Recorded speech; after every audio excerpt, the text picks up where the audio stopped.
அஸ்ஸலாமு அலைக்கும் வரஹ்மத்துல்லாஹி தஆலா பரகாத்துஹு. கருணையுள்ள அந்த ரஹ்மானினுடைய கருணையை எதிர்பார்த்தவர்களாக ரமலானுடைய கடைசி பத்தில் ஒற்றைப்படையான இரவுகளில் புனிதமிக்க இரவு என்று சொல்லக்கூடிய அந்த லைலத்துல் கத்ரை யார் யாரெல்லாம் தேடிக்கொண்டிருக்கிறார்களோ அவர்களுக்கெல்லாம் அதை அடைந்து கொள்ளக்கூடிய பாக்கியத்தை அல்லாஹு தஆலா தருவானாக. அந்த இஅ்திகாஃப் என்று சொல்லக்கூடிய அந்த உன்னதமான அமலை ஒரு தனி நபராக ஒருவர் செய்தாலும்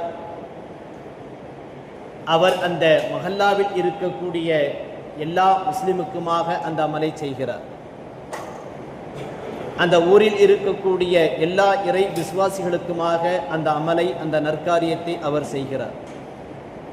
அல்லாஹு ஜல்ல ஷானுஹு வ தஆலா யார் யாரெல்லாம் இஅ்திகாஃப் இருக்கின்றார்களோ அவர்களுடைய இஅ்திகாஃபை அல்லாஹு தஆலா பொருந்தி கொண்டு அவர்கள் என்னென்ன பிரார்த்தனைகளை எல்லாம் துஆக்களை எல்லாம் முன்வைக்கின்றார்களோ அது அனைத்தையும் அல்லாஹு ஜல்ல ஷானுஹு வ தஆலா ஏற்றுக்கொள்வானாக என்கின்ற துஆவோடும் ஆரம்பம் செய்கின்றோம். ரமதானுடைய இறுதி பத்தில் பொதுவாக சொல்லுவார்கள், நரகத்தினுடைய வேதனையிலிருந்து நாம் நம்மையும் நமது குடும்பத்தாரையும் பாதுகாக்க வேண்டும், அதற்காக பிரார்த்தனை செய்து கொள்ள வேண்டும், அதற்காக ஏராளமான நல்லறங்களை செய்ய வேண்டும் என்பதாக நமக்கு அறிவுறுத்தப்படும். உண்மையும் அதுதான்.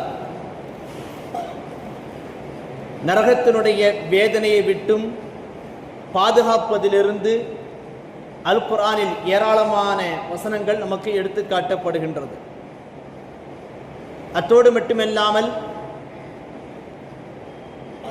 சுவனத்தை ஆசைப்படுவது, சொர்க்கத்தை பெற்றுக்கொள்வதை குறித்தும் ஏராளமான வசனங்களும் நமக்கு எடுத்து காட்டப்படுகின்றது. அல்லாஹ்வின் தூதர் ஸல்லல்லாஹு அலைஹி வஸல்லம் அவர்களுடைய வழிகாட்டுதல்கள் ஏராளம் இருக்கின்றது. நரகத்தை விட்டும் நீங்கள் பாதுகாப்பு தேடுங்கள், உங்களுடைய குடும்பத்தினரையும் பாதுகாப்பு தேடுங்கள், சுவனத்தை ஆசைப்படுங்கள் என்பதாகவெல்லாம் அல்லாஹ்வின் தூதர் ஸல்லல்லாஹு அலைஹி வஸல்லம் அவர்களும் நமக்கு ஏராளமான வழிகாட்டுதல்களை கொடுத்திருக்கிறார்கள்.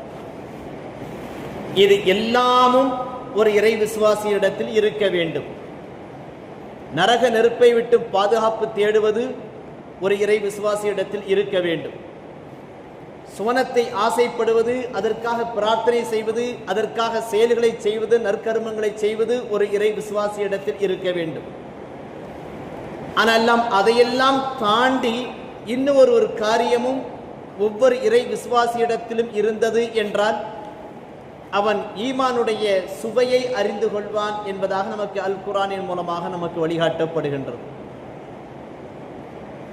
இதற்காக ராபியத்துல் அதவியா ரஹ்மத்துல்லாஹி அலைஹா அவர்கள், ஒரு மிகப்பெரிய சீதேவி அவர்கள், ஆன்மீகத்தில் தம்மை முழுவதுமாக இணைத்து கொண்டவர்கள். அவருடைய பிரார்த்தனை இப்படி இருந்திருக்கிறது. அல்லாஹ்வினிடத்தில் அவர்கள் இவ்வாறு பிரார்த்தனை செய்கிறார்கள்: என் இறைவா, நான் உன்னுடைய சுவனத்தை ஆசைப்பட்டு உன்னிடத்திலிருந்து எனக்கு சுவனம் கிடைக்க வேண்டும் என்கின்ற எண்ணத்தில் நான் உன்னை வணங்கினால் எனக்கு சுவனத்தை ஹராமாக்கிவிடு என்கிறார்கள், எனக்கு சுவனத்தை தடுத்துவிடு என்கிறார்கள். அதே சமயத்தில் நரக நெருப்பை பயந்து, நரகத்தை பயந்து, நரகத்தில் புகுந்து விடுவோம் என்கின்ற பயத்தில் நான் உன்னை வணங்கினேன் என்றால் என்னை எந்த தாட்சண்யமும் தயவு தாட்சண்யமும் பாராமல் என்னை நரகத்திற்கே அனுப்பிவிடு என்று பிரார்த்தனை செய்கிறார்கள். அதற்கு அடுத்து அவர்கள் கேட்ட ஒரு பிரார்த்தனை மிக முக்கியமானது. நான் உன்னை வணங்குகிறேன், ஏனென்றால் வணங்குவதற்கு தகுதி வாய்ந்தவன் முழுக்க முழுக்க நீ மட்டுமே, நீதான் வணங்கப்படுவதற்கு தகுதி வாய்ந்தவன், ஆகவே நான் உன்னை வணங்குகிறேன் உன்னுடைய உள்ளமையால் என்பதாக அவர்கள் பிரார்த்தனை செய்கிறார்கள். இங்கு நோக்கம் நாம் சொர்க்கத்திலிருந்து வெளியேறிவிட வேண்டும், நரகத்திற்குள் சென்று விட வேண்டும் என்பது அவர்கள் நோக்கம் அல்ல. நான் உன்னுடனேயே இருந்து விட வேண்டும், உன்னிடத்திலேயே நான் உள் நுழைந்து விட வேண்டும், உன்னையே நான் வரிந்து கொள்ள வேண்டும் என்கின்ற பேரவாவின் காரணத்தினால் இந்த பிரார்த்தனையை அவர்கள் முன்வைக்கிறார்கள். ஒருவனுக்கு நரகத்திலிருந்து பாதுகாப்பு கிடைக்க வேண்டும் என்றால் கிடைத்துவிடும். சுவனத்திற்கு செல்ல வேண்டும் என்றாலும் அவன் சுவனத்திற்கு சென்று விட முடியும். ஆனால் இந்த இருவரும் அல்லாஹ்வினுடைய சந்திப்பை பெறுவார்களா என்றால் அதற்கான பிரத்யேகமான பிரார்த்தனையை அவன் செய்திருக்க வேண்டும், பிரத்யேகமான நற்காரியங்களை அவன் செய்திருக்க வேண்டும் என்று நமக்கு அல் குர்ஆன் சுட்டி காட்டுகின்றது. ராவியத்துல் அதவியா ரஹ்மத்துல்லாஹி அலைஹா அவர்கள் நேரடியாக அவர்கள் அல்லாஹ்வினிடத்தில் முன்வைப்பது, நீ வணங்குவதற்கு தகுதி வாய்ந்தவன் என்ற ஒரே காரணத்திற்காகத்தான் நான் உன்னை வணங்குகிறேன். நீ என்னை சொர்க்கத்திற்கு அனுப்பி விடுவாய், நரகத்திற்கு அனுப்பி விடுவாய் என்பதற்காக அல்ல, வணங்கப்படுவதற்கு முழுக்க முழுக்க தகுதி வாய்ந்தவன், ஆதலால் நான் உன்னை வணங்குகிறேன் என்று நேரடியாக அல்லாஹ்வினிடத்தில் முறையிடுகிறார்கள், அல்லாஹ்வினிடத்தில் இணைந்து விடுகிறார்கள். அல்லாஹ்வினிடத்தில் இணைந்து விட்ட ஒருவனை ஒரு காலம் அல்லாஹு ஜல்ல ஷானுஹு வ தஆலா நரகத்திற்கு அனுப்ப மாட்டான் என்பது அல்லாஹ்வே நமக்கு வாக்குறுதி கொடுத்திருக்கிறார். அல் குர்ஆனின் மிக அழகான ஒரு வசனம் நமக்கு சுட்டிக்காட்டப்படுகின்றது. 18வது அத்தியாயம் அல் கஹ்ஃபில் 110வது வசனமாக ஒரு வசனம் சுட்டிக்காட்டப்படுகின்றது. குல் இன்னமா அன பஷரும் மிஸ்லுக்கும் யூஹா இலைய அன்னமா இலாஹுக்கும் இலாஹு வாஹித் வமன் கான யர்ஜு லிகாஅ ரப்பிஹி ஃபல்யஅமல் அமலன் ஸாலிஹா வலா யுஷ்ரிக் பிஇபாதத்தி ரப்பிஹி அஹதா. ஸதகல்லாஹுல் அலியுல் அலீம். சூரத்துல் கஹ்ஃப் 18வது அத்தியாயம் 110வது வசனமாக அல்லாஹு ஜல்ல ஷானுஹு வ தஆலா இந்த விஷயத்தை சுட்டி காட்டுகிறார். நபியே, நீங்கள் கூறிவிடுங்கள், மக்களே, நான் உங்களை போன்ற ஒரு மனிதன்தான், நானும் உங்களை போன்ற ஒரு மனிதர்தான். என்றாலும் எனக்கு வஹி வருகின்றது. எனக்கு எப்படி வஹி வருகின்றது? உங்களுடைய இறைவன் வணங்குவதற்கு தகுதி வாய்ந்தவன் ஒரே இறைவன் தான் என்கின்ற வஹி எனக்கு அருளப்பட்டிருக்கிறது. ஆகவே எவர் ஒருவர் அல்லாஹ்வினுடைய சந்திப்பை பிரியப்படுகிறார்களோ, தன்னுடைய ரப்பின் சந்திப்பை பிரியப்படுகிறார்களோ, ஆதரவு வைக்கிறார்களோ, ஆசை கொள்கிறார்களோ, அவர் நல்லறங்களை செய்யட்டும். மேலும் தன்னுடைய வணக்கத்தில் அல்லாஹ்விற்கு யாரையும் இணை வைக்காமல் இருக்கட்டும் என்று நபியே நீங்கள் கூறிவிடுங்கள் என்று அல்லாஹு ஜல்ல ஷானுஹு வ தஆலா அந்த வசனத்தில் சுட்டிக்காட்டுவதாக நமக்கு அந்த வசனம் சுட்டிக்காட்டுகின்றது. இங்கு பல்வேறு செய்திகள் அங்கு இருந்தாலும் கூட அல்லாஹ்வின் தூதர் ஸல்லல்லாஹு அலைஹி வஸல்லம் அவர்களுக்கு அருளப்படக்கூடிய வஹியை நாம் இங்கு கவனத்தில் கொள்ள வேண்டும். வணங்குவதற்கு தகுதி வாய்ந்தவன் ஒரே இறைவன் தான் என்கின்ற வஹி கிடைக்கின்றது. அந்த ஒரே இறைவனை யார் யாரெல்லாம் சந்திப்பதற்கு ஆசைப்படுகிறார்களோ, அல்லாஹ்வை ஒருவன் சந்தித்து விட்டால் அவனுக்கு எல்லாமுமாக அவனுடைய காலுக்கு கீழாக இருக்கும். நரகம் அவனை உள்ளே அழைத்துக் கொள்வதற்கு பயப்படும். சொர்க்கம் காத்துக்கொண்டே இருக்கும், என்னிடத்தில் வந்துவிடு, என்னிடத்தில் வந்துவிடு என்று. எந்தெந்த இடத்திலெல்லாம் நீ இருக்க விருப்பப்படுகிறாயோ அங்கெல்லாம் இரு என்று. இப்படி யோசித்து பாருங்கள், சுவனத்தில் இருப்பதற்கு ஏதோ ஒரு இடம் கிடப்பது என்பது உயர்வான விஷயம்.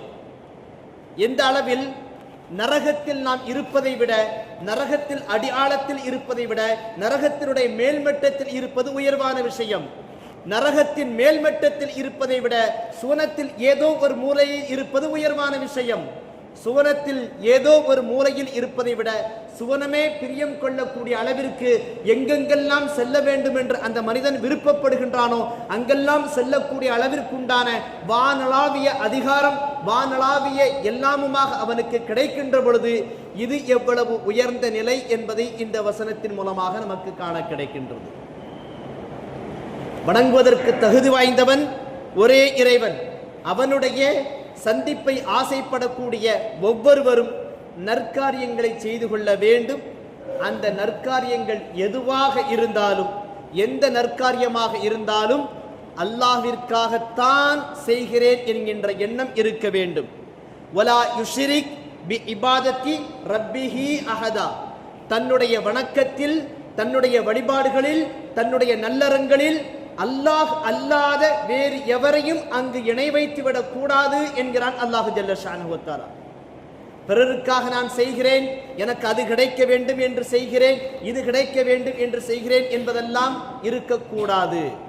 உயர்வான லட்சியமாக அல்லாஹ்வை நான் சந்திக்க வேண்டும், அல்லாஹ்வை நான் அடைந்து கொள்ள வேண்டும், அல்லாஹ் என்னை புரிந்து கொள்ள வேண்டும் என்கின்ற உன்னதமான நோக்கத்தோடு ஒரு மனிதன் வணக்க வழிபாடுகளை செய்கின்ற பொழுது அவனுக்கு எல்லாமுமாக கீழாக ஆகிவிடுகின்றது என்பதை அல்லாஹு ஜல்ல ஷானஹு வ தஆலா அந்த வசனத்தில் சுட்டி காட்டுகிறார்.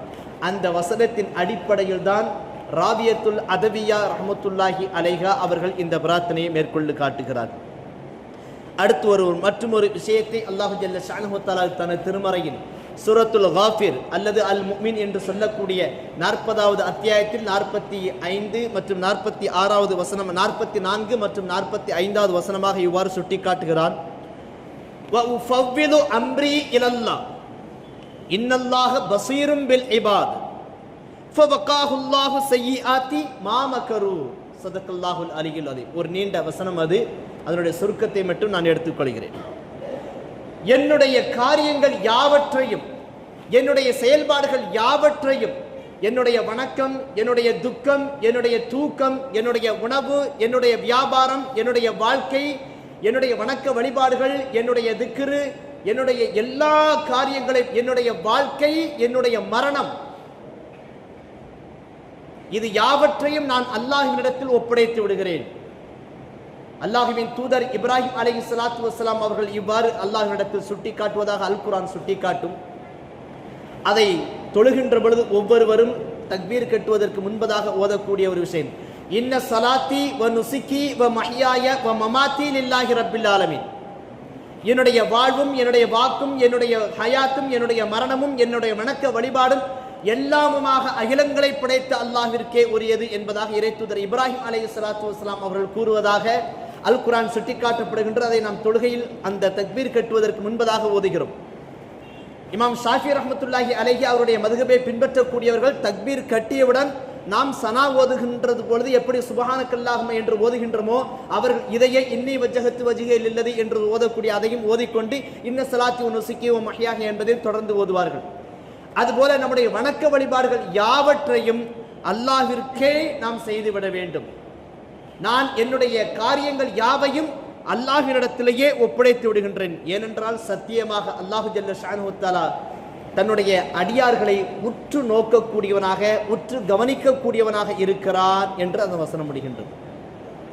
இப்படி யாரெல்லாம் தன்னுடைய காரியங்கள் எல்லாவற்றையும், வாழ்க்கை முழுவதையும், எல்லா காரியங்களையும் அல்லாஹ்விடத்தில் ஒப்படைத்து விட்டாரோ அவரை ஃபவகாஹுல்லாஹு ஸய்யிஆத்தி மா மக்கரு. யார் யாரெல்லாம் என்னென்ன சூழ்ச்சிகள் எல்லாம் செய்கிறார்களோ, என்னென்ன தந்திரங்கள் எல்லாம் செய்கிறார்களோ, என்னென்ன கெடுதிகள் எல்லாம் செய்கிறார்களோ, என்னென்ன பழிபாவங்கள் எல்லாம் செய்கிறார்களோ, என்னென்ன குரோதங்கள் எல்லாம் செய்கின்றார்களோ, எத்தனை தீமைகள் இருந்தாலும் அத்தனை தீமைகளிலிருந்தும் அல்லாஹ் அவரை காப்பாற்றி விடுகிறான் என்று அல்லாஹ் ஜல்ல ஷானஹு வ தஆலா நன்மாராயம் கூறுகிறார். யோசித்து பாருங்கள். நாம் அல்லாஹ்வினிடத்தில் நம்மை ஒப்படைத்து விட்டால், நாம் எல்லாமுமாக அல்லாஹ்வே என்று ஆகிவிட்டால் அல்லாஹ் நமக்காக எல்லாமுமாக ஆகிவிடுகின்றான். நம்மை ஒவ்வொரு அங்கலமாக உற்று கவனிக்கக்கூடியவனாக, கருணை கொண்ட பார்வை பார்க்கக்கூடியவனாக இருக்கிறான். எல்லா சூழல்களிலும், எல்லா சூழ்நிலைகளிலும், எல்லா தவறுகளிலிருந்தும், எல்லா பழிபாவங்களிலிருந்தும், எல்லா சிரமங்களிலிருந்தும் அல்லாஹு ஜல்ல ஷானஹு வ தஆலா நம்மை காப்பாற்றி விடுகிறான் என்று அல்லாஹு ஜல்ல ஷானஹு வ தஆலா வாக்குறுதி கொடுக்கிறான். ஆகவே நாம் எந்த ஒரு காரியத்தை செய்தாலும் சரி, ஏனென்றால் முழுக்க முழுக்க அல்லாஹ்விற்காகவே இரவு விழித்திருந்து, பகல் முழுவதுமாக நோன்பிருந்து, பழிபாவங்களுக்கு அஞ்சி, அல்லாஹ்வினுடைய சிந்தனையை மனதில் ஏற்று ஒவ்வொரு நல்ல காரியத்தையும் பார்த்து பார்த்து செய்து கொண்டே இருக்கிறோம். இப்படிப்பட்ட நமக்கு கிடைக்கக்கூடிய வெகுமதி ஃபவகாஹுல்லாஹு ஸய்யிஆத்தி மா மக்கரு. எல்லா விதமான தந்திரங்களிலும் சூழ்ச்சிகளிலிருந்தும் அல்லாஹ் நம்மை பாதுகாத்து விடுகிறான். ஆனால் நாம் செய்ய வேண்டிய ஒரே காரியம், எந்த ஒரு காரியமாக இருந்தாலும் அல்லாஹ்விற்காகவே செய்ய வேண்டும். அவனுடைய சந்திப்பை முன்வைத்தே நாம் செய்ய வேண்டும். நமக்கு ரமலான் உணர்த்தக்கூடிய இத்தனை நாள் நாம் வைத்திருந்த எல்லா வணக்க வழிபாடுகளும் நமக்கு உணர்த்தக்கூடிய ஆகச்சிறந்த செய்திகள், முதன்மையான செய்தி இது என்பதை நாம் விளங்கிக் கொள்ள வேண்டும். எனவே வல்லோன் அல்லாஹ் ஜல்ல ஷானுஹு தஆலா நாம் எந்த ஒரு நலவை செய்தாலும் அவனுடைய திருப்பொருத்தத்தை நாடியே செய்யக்கூடிய நன்மக்களாக நம் அனைவரையும் ஆக்கி அருள் புரிவானாக. நம்முடைய எல்லா காரியங்களையும் அவனுக்காகவே செய்யக்கூடிய நன்மக்களாக நம் அனைவரையும் ஆக்கி அருள் புரிவானாக. வா ஆகிரு தஅவானா அல்ஹம்துலில்லாஹி ரப்பில் ஆலமீன். அஸ்ஸலாமு அலைக்கும் வரஹ்மத்துல்லாஹி தஆலா வபரகாத்துஹு.